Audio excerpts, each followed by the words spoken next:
प्रिय दर्शक बंधु नमस्कार। ख्रीष्ट सम्मिलित मंडली भुवनेश्वर द्वारा आयोजित यह विशेष कार्यक्रम प्रातज्योति को आउ थे आपण मानक विशेष स्वागत जनाए। आज नूतन सकाळ निमंते एवं आपण मानक सहित पुनर्बार ए कार्यक्रम द्वारा साक्षात होइतिबारु ईश्वर को धन्यवाद जनाए।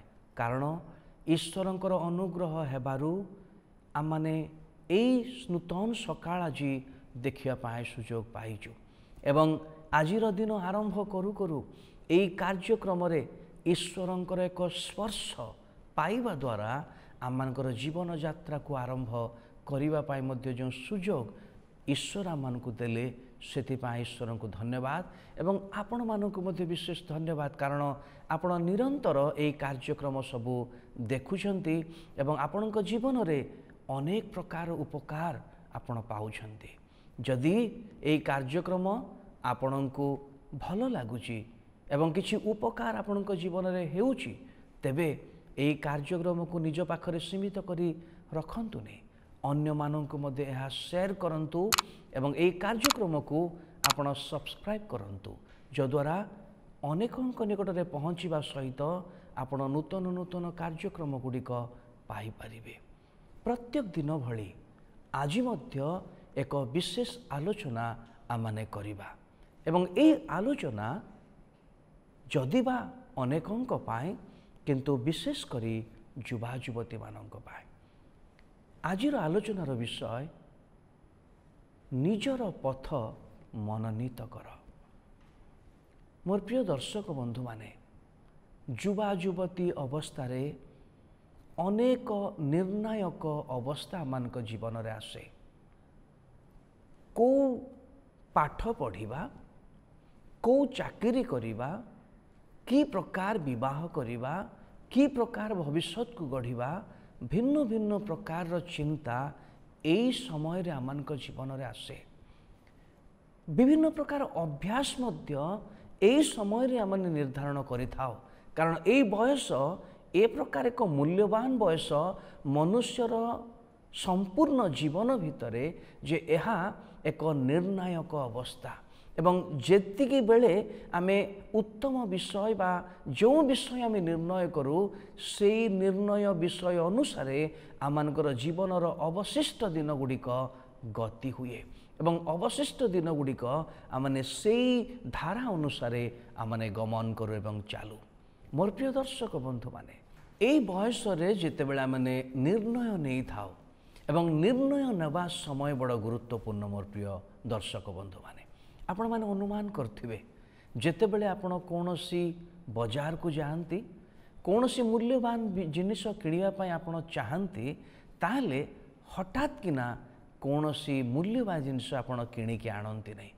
अनेक समय आपण को भाबिबा को पड़े, अनेक समय आपण को देखिबा को पड़े, अनेक समय ताकू विवेचना करिबा को पड़े जे की प्रकार ये जिनस नवा द्वारा मोर केते दूर लाभ हबो, केते दूर क्षति हबो, केते दूर चलिबो, केते दूर चलिबोनी।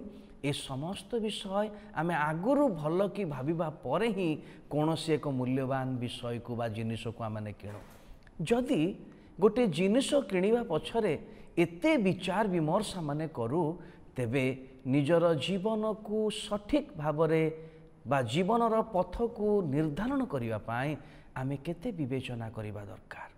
मोर प्रिय दर्शक बंधु माने पाठ पढ़िबा पाए जहाँ आपणकर अभिज्ञता अछि, जहाँ प्रेरणा जोगौछि से विषय मनोनीत करि पारिबे। चाकरी करिबा पाए मध्य अनेक समय रे जहाँ आपणकर योग्यता अछि, योग्यता अनुसार आपण चाकरी निर्धारण करि पारिबे ताहा आपे आपे हेई पारे।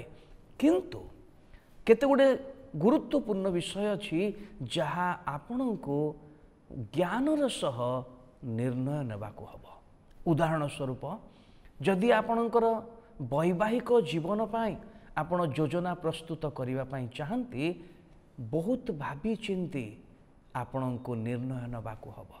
आपणकर जीवन रे अनेक गुडे अभ्यास गुड़िक नुआ नुआ भावरे आपणक जीवन रे जोड़ी हेई जाउथिबो।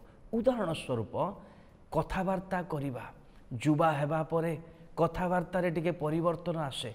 आपण मैंने अनुमान करेंगे बाल्य अवस्थारू युवा अवस्था को आसवा बेले आमर स्वर रे गोटे परिवर्तन आसे। छोट बेले गोटे प्रकार स्वर बा कंठस्वर एवं बढ़ीगला आउ एक कंठस्वर। मोर प्रिय दर्शक बंधु माने मु कौन आपण मानकु जोगाजोग करने चाहूँगी युवा अवस्था आमर कथा कहबार शैली भिन्न हो जाए। तेणु कथा कहवाई आमको बाट तैयारी करने को हब। सबु कथा उत्तम नुहे, सबु कथा मंद नुहे। तेणु कि प्रकार कथबार्ता करने को हब ताहा मध्य विवेचना करने को हब। अनेक समय रे अनेक गुड़े व्यवहार करने इच्छा हुए जिते आम टे युवा युवती अवस्था को आसी जाऊ आम मानकर बंधु माने भिन्न भिन्न प्रकार अभ्यास करती। केते गुड़े युवा युवती अछंती धूम्रपान करवा तंबाकू सेवन करवा गोटे फैशन बोली भावती, मद्यपान करवा गोटे फैशन गोटे मनोरंजन बोली भावती। किंतु मोर प्रिय दर्शक बंधु माने वर्तमान रो मनोरंजन को वर्तमान रो खुशी को आपण माने देखंतु नहीं। प्रत्येक पथर आरंभ अच्छी एवं प्रत्येक पथर शेष अच्छी। मु गोटे पद पवित्र बाइबल रु आपण मानंकु पढ़ी शुणेबी ताहा हित उपदेश तार 14 अध्याय 12 पद। ए प्रकार लिखा जाए मनुष्यर दृष्टि रे कौनसी कौनसी पथ सरल देखा जाए मात्र ताहार शेष रे मृत्युर पथ थाए।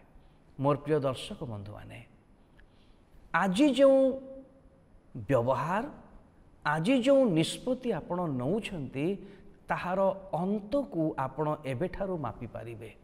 हठात हठात भल लागी पारे सेतिपाई पवित्र शास्त्र मान को कहे मनुष्य दृष्टि रे कौनसी कौनसी पथ सरल लागिबो वर्तमान किंतु तार अंतरे मृत्युर पथ अछि।